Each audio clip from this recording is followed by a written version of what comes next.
Today's video is going to be on replacing your wheel bearing on your basically GM car, truck, and it works on some other vehicles too, but I got this off the ground, and a good way to check see if your wheel bearing is bad on these is, just shake it, move it up and down. This is ready to fall off, so we're going to be replacing it today, so you get a how-to video, so stay tuned. So once you get your truck jacked up, if you're using an air gun, you basically want to loosen all 5 of these lug nuts with it jacked up. If you're using a 4-way lug wrench, you will have to manually let this jack down a little, or get somebody to hold the brake for you while you manually break them lug nuts loose. Now these shouldn't be too tight.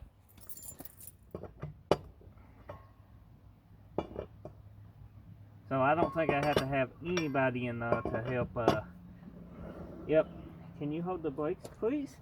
I do have a helper. I'm going to get them to hold the brakes, and it's the middle pedal.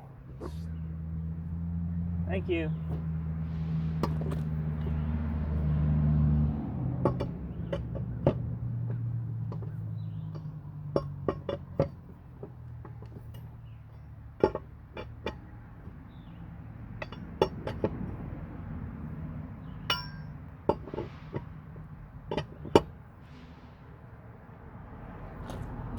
Once you get them all loose, you can basically spin them off.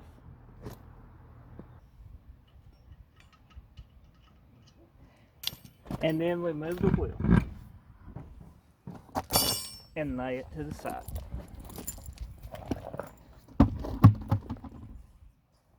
The next step you will want to do is remove your 2 back bolts for your brake calipers. These is Allen wrenches on this S10, and they just basically go in here and you break them loose and your brake caliper will come off. It's pretty simple, so let's get that off. What I have here is just a set of socket Allen wrenches. They come in handy, that's for sure. If I got the actual size I need.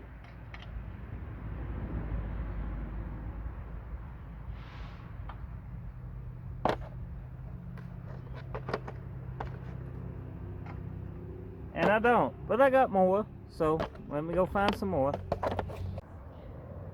That's a nail.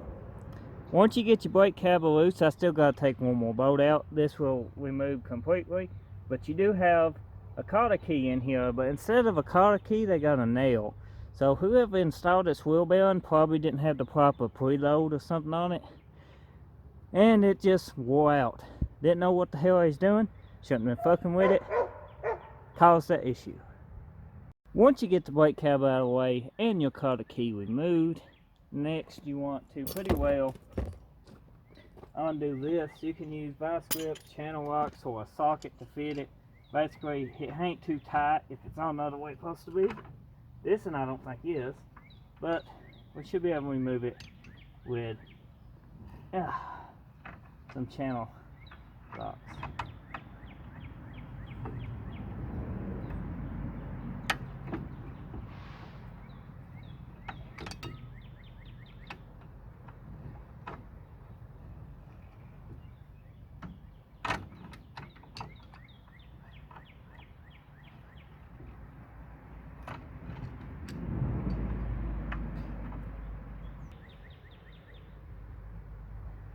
That's that washer.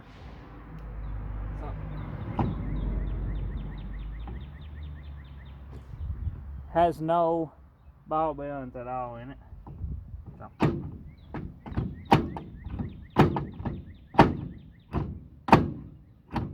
Okay, it's going to be a little troublesome, as that needs to come off. Big hammer. Let me try this. See.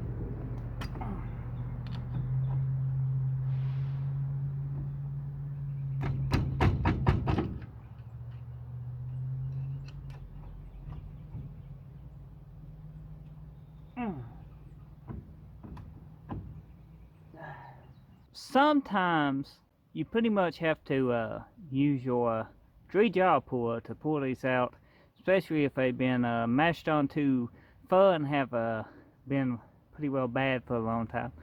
They get stuck on to the shaft and you can't hardly tap them off with a rubber hammer. So yeah, 3-jaw puller comes in handy. So go ahead and use one if you have to. Inner bearing parts, junk. All this needs cleaned up. You need to check your shaft. This should just slide off. The other bearing should have done the same thing.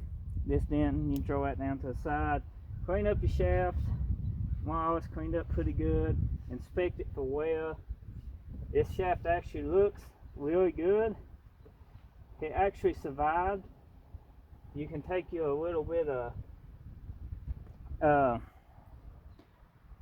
emery cloth or sandpaper and clean this up. It does got a little scarring right here, around here, but I think that's from the nail, where I used a nail. So that looks pretty good. We got that cleaned up. Let's go ahead and clean inside the rotary up here, because it's a mess. And we'll probably have to change these laces out, because we got all these bearings and everything that's just fell apart inside here. We just have to get all those out, clean those up, get our hands greasy, and change these laces if they look like they need it. The back can look good. I say the front definitely needs it, but you got them new and you got the means to change it, go ahead and change them both. That one actually looks good.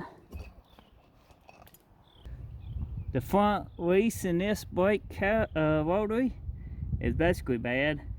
You can see the wear points on it. You want to change that. If you can, change them both. I recommend doing them both. I'll show you how to change them here in a second.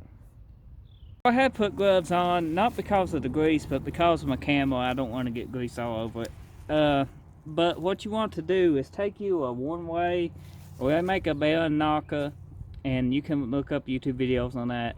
Basically what I did, I took a one-way, caught the edge of that lace, knocked it out. That's the new lace, all greased up. Tapped it in with a socket. They make lace drivers, you can buy some of them, but if you want to save money, you can basically do it that way using just a socket, the same size as your lace that you're driving in. Now you want to drive in the small lace in the front till it bottoms out. The back lace, once you get knocked out, it drives in the same way. It's the bigger lace if you buy a kit. And once you get that lace in, you want to go ahead and grease and fill your bearing up. That's the bearing. You can see I done got it into the lace. And then you want to go ahead and install your basically your dust seal right here. That's what that is. And make sure it's lubed up too, these edges, because it can melt. It's not lubed good. As it spins, you don't want that. And your front bearing will go in last. You don't have to put that in just yet. So let's go ahead and stick this rotary on. So next step will be your rotary. Go ahead, Bossy, please. You don't care?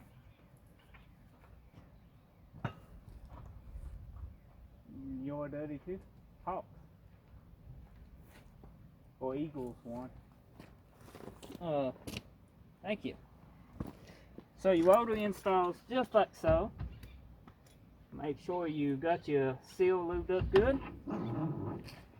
We'll go on just like so. Now once you get that, you can go ahead and install this bearing. It's like here, it just goes in just like so, and it should just slide on. Every now and again you might have to tap it on with a deep well socket, but you shouldn't have. But this spindle has a couple little buzz like that that's holding it on. We can just tap this on. So be sure to put this with a groove. You can tell what's set with this little lock place back in place just like so. And as that pushes in, works out great. So go ahead and get your castle nut, wipe it off. good if we have a socket fit this. I'm gonna see if I can find one. Do not use an impact on your castle nut. It's basically just wet neckish. This truck's been wet neckish enough, so we don't want to do that. So we got it started, and I'm going to show you how I always adjust them. There's many ways to adjust them, actually proper sequences, but I want mine up till I just really can spin the wheel, then I back it off. And then I put my collar key in it. So let's go ahead, run this up and set the preload.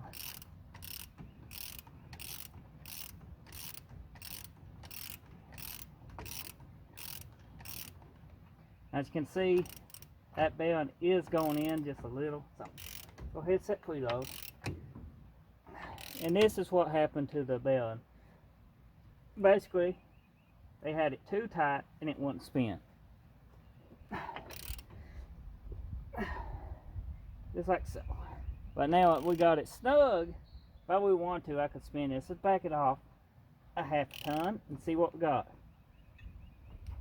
A half.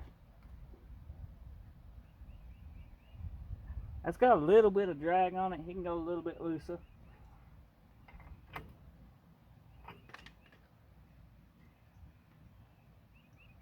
That feels pretty good right now.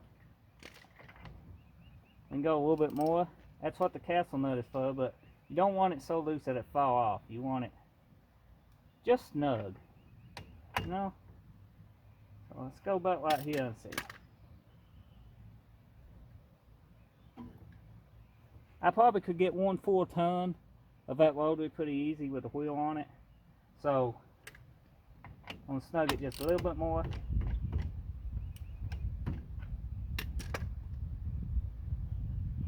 Feels pretty good though. I'm happy with it. So now we got that. We can go ahead and install a brake caliper and everything, dust cover, and put your wheel back on it. So go ahead and put your wheel on, tighten your lug nuts up, clean everything up. Before you do that though, spray this rotary down with brake clean, wipe it down, make sure you ain't got no grease on it. Now, I do got a little brake fluid on this, that's what you see here, because I bled these brakes because they was a little bit spongy, and I went ahead and bled them. Get the air out. So that's pretty much got it. That's how you install a wheel bearing on your S10. Pretty detailed. Now, as I said before, putting the laces in and the bearings is pretty self-explanatory. You just knock the old laces out and seat your new ones in with either a lace driver or a socket. Works fine. Grease your bearings up, reinstall everything, torque everything down, and attach your wheel and keep a check on it for a couple days to check it ever so often. You don't want it to fall off. So drop a like button if you enjoyed this. Thank you for watching. Join Team Kentucky by hitting that subscribe button. See you next time.